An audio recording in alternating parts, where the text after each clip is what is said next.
Story begins with our hero standing in front of a hot girl who told our hero that her brother wanted to buy a car. The protagonist clenched the paper and revealed that he had no more money. The girl then stood up and asked what had happened to this month's salary. She advised him to sell all the junk he had so he could give her money. But she soon noticed his pocket was empty and slapped him. While our boy was devastated, she called him garbage and asked where he had hidden the money. He then looked at her, laughing, and said she was asking for it again. The girl grabbed a glass of water and threw it on him. She then called him a loser and asked how he had the nerve to laugh. He looked like a guy who had hit rock bottom.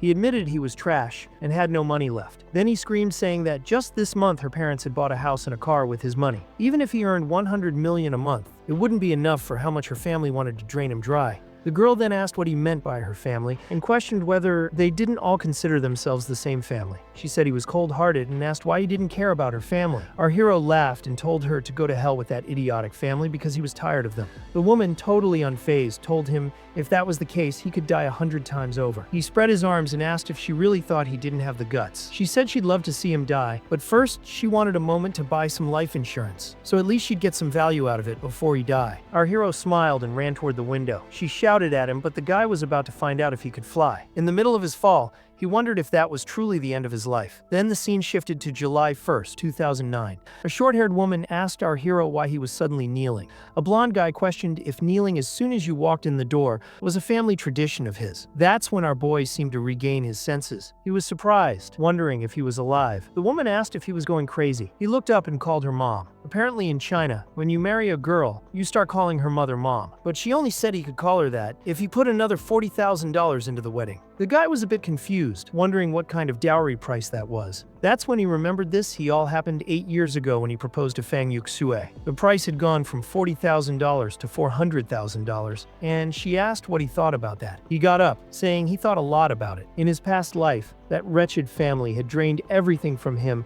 until he died in a pit. He then said he agreed. The so-called mother's eyes gleamed and she asked if he was really willing to do it. But he shouted that there was no way in hell he'd agree to such idiocy. Now that he'd been given a second chance, he wasn't going to make the same mistakes. The mother asked what he meant, questioning if he really thought her daughter wasn't worth $500,000.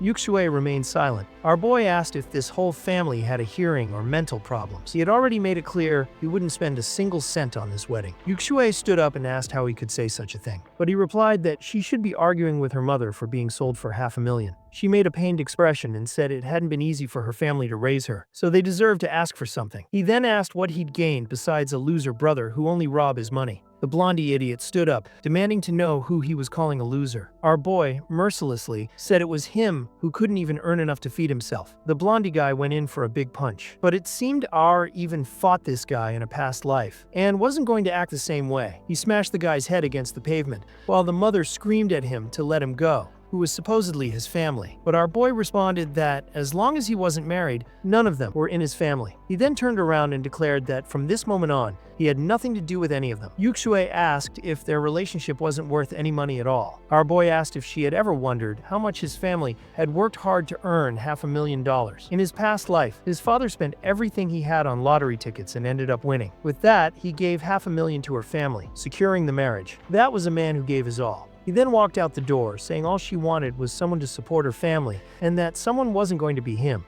The next scene shows him already at the same lottery his father had won before. The prize had accumulated to over $100 million. In his past life, at this very moment, he went down and won a lottery ticket with his father. He hoped he could clearly remember this. He then walked to the counter and said he wanted to buy a lottery ticket. The clerk informed him that the drawing would be held tonight at 9 o'clock. That's when he glanced to the side and saw his father arriving. His father wondered if he was really seeing his son, since theoretically, he was supposed to be at Yuxue's place. Our boy noticed that his father looked completely worn out and wondered if he ever had a chance to rest. He hid so his father wouldn't see him. At that moment, his father, clutching a ticket, was praying that if he won, he wouldn't have to worry about the price of his son's wedding. Our boy swore that from this day on, his family would never suffer again. That's when the system came into play. The novice's mission was to win $100 million and build his own industry. He had 24 hours to complete this, but 3 hours had already passed, leaving him with only 21 hours. If he failed, he would lose his life. Our boy was confused. The next scene took him back to his home. Looking at his hand, he knew he had 21 hours left according to this system. Suddenly, he heard a voice. Our boy recognized the voice as Meng Yao's. He rushed upstairs, calling her name and asking what's wrong. Meng Yao was his childhood friend, almost like a little sister to him. In his past life, her mother had borrowed money from loan sharks, and as expected, things turned grim when they couldn't repay. They both ended up in their graves. Our boy swore he would protect her in this life. Inside one of the rooms, two men were taunting her, saying she could scream all she wanted because no one would save her. One of them, with an open shirt, mocked her for possibly calling for her brother, implying he was useless. In the next moment, our boy delivered a swift blow to the first guy.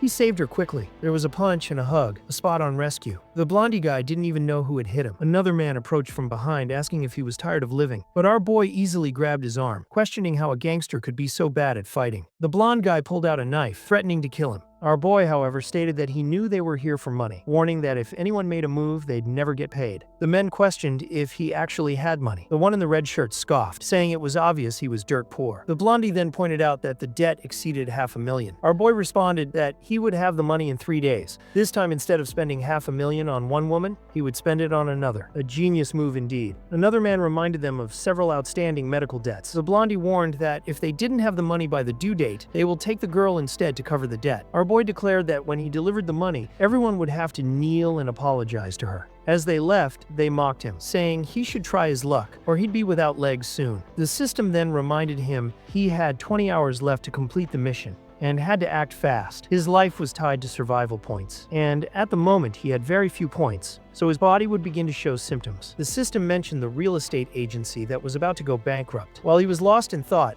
the girl called out to him, apologizing and saying she didn't want to drag him down with her. Our boy told her not to worry and reassured her that within 3 days, he'd pay her debt. But then his body reacted. His head began to throb, and he felt nauseous. The girl asked if he was okay, and he collapsed on her mountain. The fall was intense, and seeing him hit the ground was truly heartbreaking. He apologized, saying he was hungry and felt weak, but he quickly realized these were the symptoms the system had warned about. The scene then shifted to the Fang family. The mother asked if he had responded to her call, to which Fang Yuxue said he hadn't. The father was about to slap her, asking how it was possible to have a daughter who couldn't even control a man. The mother told him to lower his hand, saying there was something off about our boy today. The father scratched his chin, agreeing it was strange, since he usually groveled at Yuxue's feet. He wondered if our boy had somehow gotten rich. He then told his daughter that she needed to go and win him back before another woman did. The worst thing would be for him to become rich, and for her to lose her chance to be his wife. Even the mother began pushing her out of the house, telling her to go and capture that man. No sympathy here for this cursed woman. Though Fang Yuxue was now questioning why our boy had acted so differently today. Back with our boy,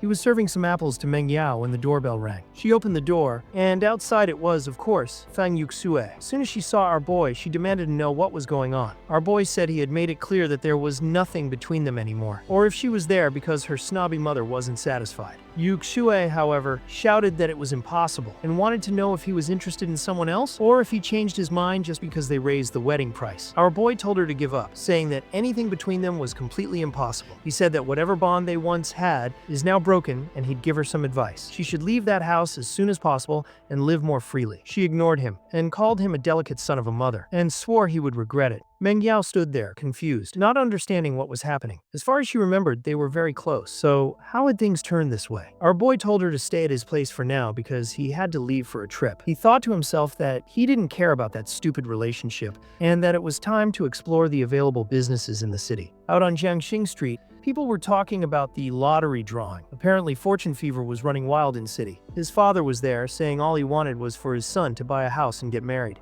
Our boy was hiding carefully. He didn't want anyone to know he was about to win. While watching the news, he noticed a real estate company that seemed like a promising place to invest. He already knew that, in the future, this company would become massive. But right now, they were facing serious challenges. If he took control of this company now, he could potentially become extremely wealthy within a few years. He decided that this would be his first investment. The scene shifted to the real estate company the next day at 9:20 a.m. The place looked like it had already declared bankruptcy, and there were people shouting at the entrance. The system reminded him that his his survival chances were low, and he had very little time left to complete the mission. Unfortunately, he had to visit the bank to collect his lottery winnings, which delayed him. A man in a yellow helmet walked by, mentioning he was bringing a banner. Our boy asked why everyone was there, and they explained they hadn't been paid for half a year. Our boy said it was common for payments from construction companies to be a little late. However, another person said that usually they could pay at the end, but in this case, the company's boss had fled, leaving the business deep in debt. Clearly, they wouldn't have any money to pay anyone, so they needed some way to get something. Our boy seemed excited, asking if the boss really had run away. The man confirmed, saying it was the information from the top employees of the company. Our boy left excitedly, thanking the guy. His time was limited, but at least his chances of achieving his goal were increasing. In front of the black car, people held up signs demanding payment before leaving. The company had Kong Ru, a 40-year-old man wearing glasses, as its former owner. A bald man named Lei Bai, serving as his bodyguard, said that the dogs were going crazy. He asked Kong Ru why he didn't just hire people to deal with the mess, but Kong replied that letting them bark was better than inviting more trouble. At that moment, our boy knocked on the window. He had 25 minutes left to complete his mission. He opened the car door and entered the car and introduced himself to Kong Ru, saying he was there to talk business. The bald man grabbed his collar, asking if he really wanted to die. Our calmly stated that he had information that could prevent Kong Ru from spending the rest of his life behind bars. The boss told him to forget about money since he didn't have the means to pay anyone. But then our boy revealed that he was there to give him money. He offered to pay all the company's debts, including overdue wages. But in return, he wanted the ownership of the company. The boss questioned if understand the value he was talking about since they owed a lot of money, especially to unpaid employees. Our boy, with just 10 minutes left on the system's clock, said he'd take it all. The boss said he wouldn't even start talking for less than 50 million. Our hero agreed to the amount. Suddenly, the boss shouted, asking why this kid who barely had facial hair was raising his voice. The bodyguard told him to stop making up numbers. Our boy silenced him with a swift blow to the throat. The boss was shocked that this kid had taken down his bodyguard so easily. He told the baldy to hold back and asked our boy not to waste his time if he didn't have the money to pay employees. Our boy insisted he take the land and debts for 50 million and pay immediately. He knew the boss was desperate to escape, and acquiring as much land as possible in this city was his goal. Our boy demanded everything he had in his name in the area. The boss asked if he was trying to make a fool of him. For the boss, getting rid of those properties was urgent. Our boy reassured him that it was no joke and asked him to name his price. With just 5 minutes left on the timer, the boss questioned if he was serious, while the bald bodyguard thought he was insane. The system warned him again that only 3 minutes remaining, his senses would begin to shut down. Our boy confirmed he was serious and asked if the boss had made a decision. He was determined to buy the company, no matter what happened. The boss then said that if he had at least 20 million right now, they could make the transfer, and he could pay the rest later. The problem was that our boy's hearing had already failed. While it seemed like a foolish situation, he cleverly guessed from the boss's mouth movements and gestures that he was likely asking for around 20 million. The boss instructed his body to handle the transfer of company. The countdown continued with only 10 seconds remaining. Our boy's vision was fading, and he needed to finalize the deal by pressing his fingerprint. With 4 seconds left, the transaction succeeded. However, our boy collapsed at the bank, questioning why the system hadn't announced the mission's completion. His energy was still being drained, and he felt death was imminent. At that moment, the system finally congratulated him, awarding him 13 survival points. Our boy didn't celebrate. He was simply relieved to be alive. The system explained that survival points could be used in the system's store or to extend his life. Meanwhile, the commotion started as someone shouted at the boss. A man asked our boy if he was okay. He said he's fine and told the boss to use the money to pay the workers as soon as possible. The boss instructed a man to inform everyone outside that they would be paid by the evening. The announcement was made through the sunroof, but the skeptical crowd doubted that months of overdue payments would suddenly be resolved. One of them said that if they weren't paid, they'd return to put an end to it for good. The bodyguard asked what their next step would be, and the boss suggested returning with our boy to strategize. The scene shifted to the real estate office, where the former president brought documents for R to review. He dismissed the old plans and marked certain areas on a map. He pointed out specific lands to purchase. The boss complained that one of the areas our boy wanted to buy was isolated and abandoned, calling it a waste of money. However, our boy insisted it was the perfect spot for future development, as new schools and buildings would soon emerge there, making it ideal for a commercial district. He suggested they build an entire shopping complex, including shops, a hotel, and more, with a unique design that met safety standards. Kong Ru agreed to handle it and invited our boy to an upcoming investment meeting. The scene shifted to a hotel where our boy inquired about the investment event. He glanced back and was surprised to see Yuksue there, wearing a revealing dress. A chubby man beside her blushed, saying he hadn't expected her to look so stunning. Yuksue appeared annoyed, as this was the only man willing to pay the exorbitant wedding price. The man pulled her aside, asking if she was distracted. It was then that she noticed our boy. They looked at each other but said nothing. The blonde-haired man sensed they might know each other. He realized on how quickly Yuksue had moved on from their relationship, but it was none of his business. However, when the blonde man bumped into him on purpose, our boy asked what he thought he was doing. The man accused our boy of standing in the way, questioning if someone as poor as him even knew where he was. Our boy mocked the man for his appearance, but the blonde man demanded to know if our boy had any idea who he was and whether he really wanted to pick a fight in front of the girl. Ignoring him, our boy asked Yuksue about her relationship with this man,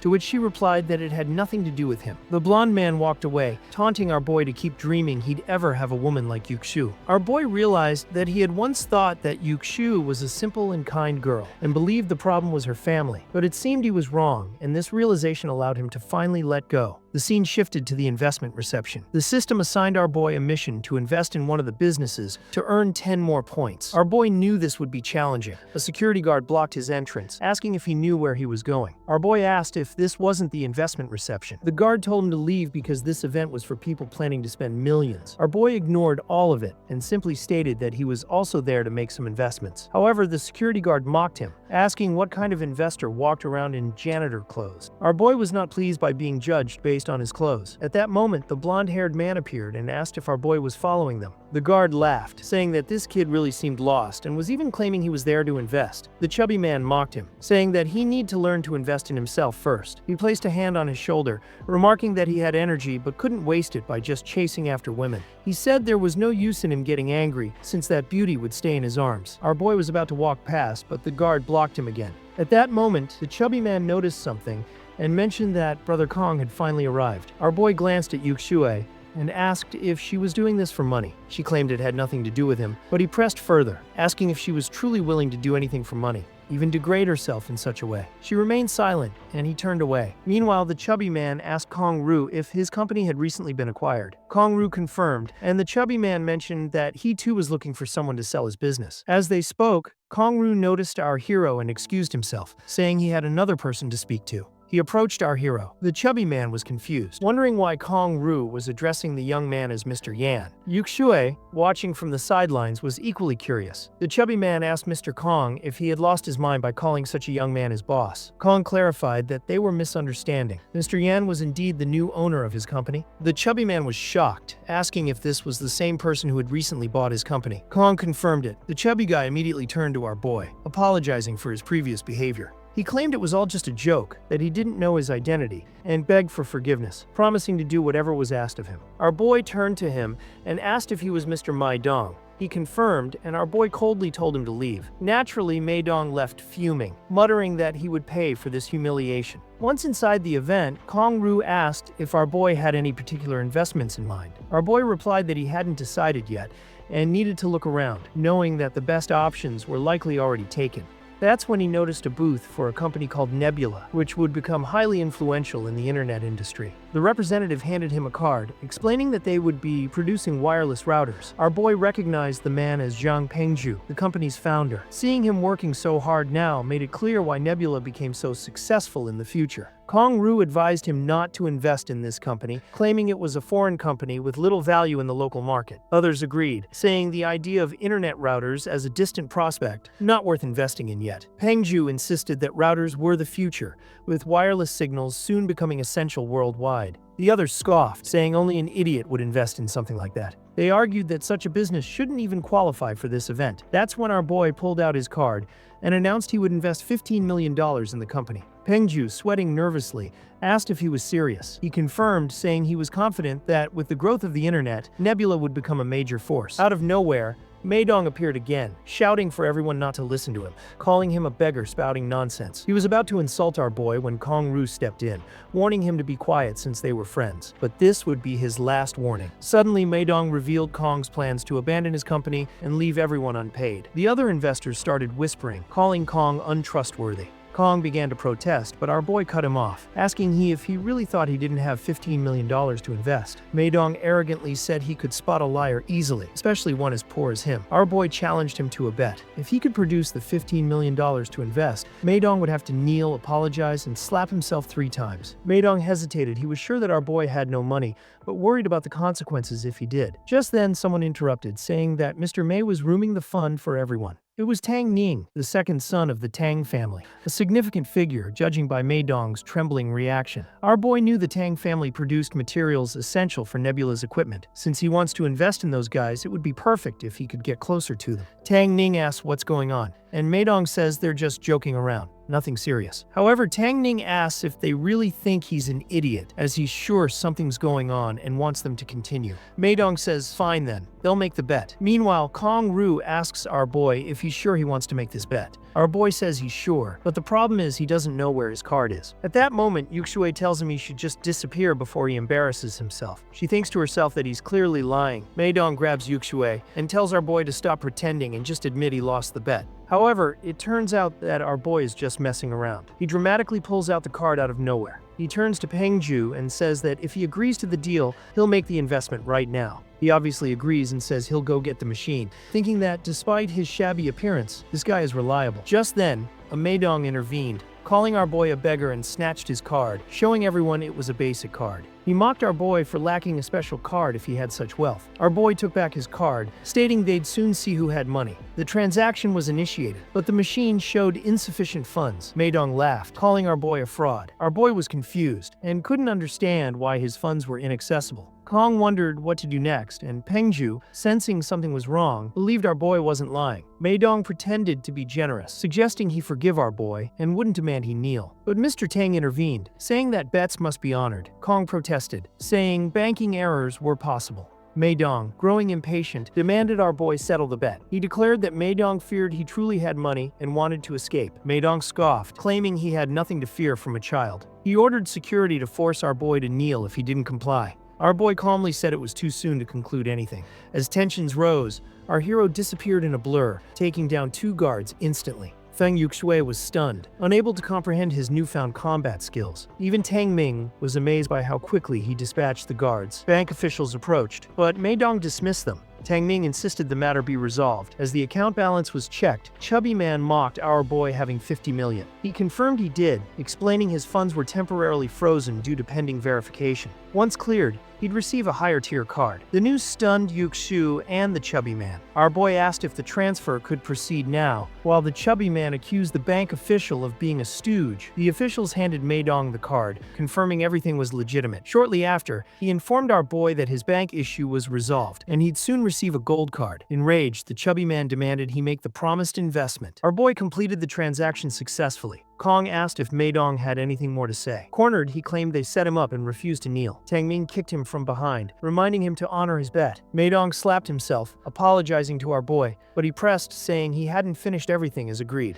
He suggested to Maedong that he might want to tell the truth about the former situation. With Mr. Kong's company, Maedong cornered, apologized, admitting that the issues with unpaid salaries were all lies. Before leaving, he muttered that he would eventually put our boy in a coffin. The Nebula founder approached him, expressing his gratitude and assuring him that he would not disappoint him. The crowd surrounded and praised our boy, while Yuxue was left questioning if he had always been this wealthy.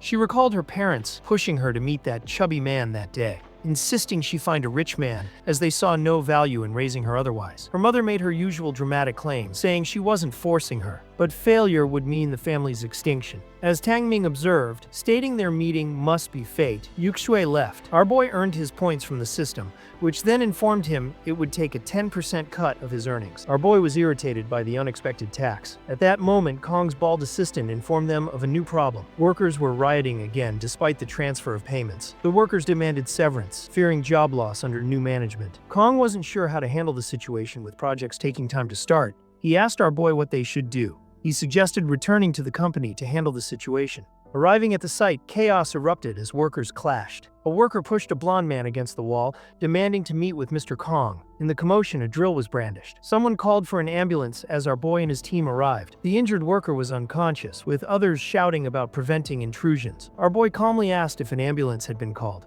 The bald assistant confirmed, but it would take 10 minutes, and by then it might be too late. One worker kneeled, explaining his daughter was ill and he needed money. The scene stirred memories of our boy's father. Another worker tried to help, realizing the injured man wasn't breathing. Kong ordered the two instigators bound. They claimed that they were helping establish order, but the bald assistant scolded them, blaming their stupidity for worsening the situation. Our boy, noticing the dying worker, asked the system if he could be saved. The system offered a costly upgrade option to obtain a medicine that might work.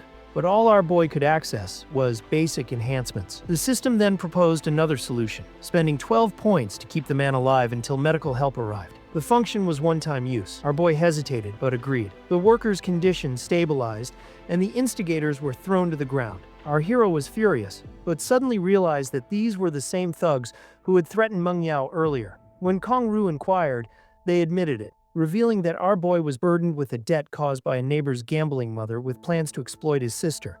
Kong, enraged, demanded to know if they had been misusing the company's name and ruining its reputation. Our boy confirmed Maidong's involvement. Kong assured our boy that they would handle it now that he was in charge. Without a second thought, our boy delivered a swift kick to the blonde instigator's chest. The workers cheered at the sight of our boy dealing with the thugs, especially since those two had been harassing them. Finally, the ambulance arrived and the paramedics pushed through the crowd to attend to the injured man. Kong expressed relief that the situation hadn't turned fatal. Unsure of what to do next, he asked our boy for guidance. He stated that their first priority should be calming the workers, but the problem was there was no work available for now. The workers complained that they were always promised payment but never saw results. Our boy assured them that the company would implement formal employment contracts, making it legally binding to pay them. The workers seemed cautiously hopeful. Some remarked that they'd heard contracts meant mandatory payments by law, though they were unfamiliar with the details. Kong allowed our boy to take charge, noting that without him,